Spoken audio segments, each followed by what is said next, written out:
you. Which White House official made the decision to bar the AP reporter from the Oval Office and the diplomatic reception room last night? Well, first of all, let me just set the record straight. Look, your worshipfulness, let's get one thing straight. It is a privilege to cover this White House. It's a privilege to be the White House press secretary. And nobody has the right to go into the Oval Office and ask the President of the United States questions. That's an invitation that is given.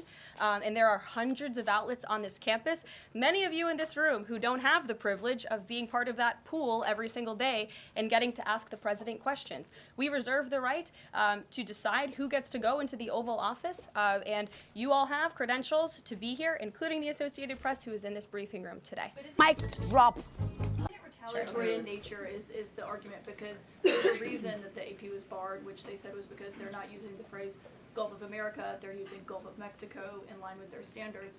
And so the question here is this setting a precedent that this White House will retaliate against reporters who don't use the language that you guys believe reporters should use? And how does that align with the First Amendment commitment that you were just talking about? I was very upfront in my briefing on day one that if we feel that there are lies being pushed by outlets in this room, we are going to hold those lies accountable. And it is a fact that the body of water off the coast of Louisiana is called the Gulf of America. And I'm not sure why news outlets don't want to call it that, but that is what it is. The Secretary of Interior has made that the official designation in the Geographical Identification Name Server. And Apple has recognized that, Google has recognized that, pretty much every other outlet in this room has recognized that body of water as the Gulf of America, and it's very important to this administration that we get that right, not just for people here at home, but also for the rest of the world. Papa don't preach.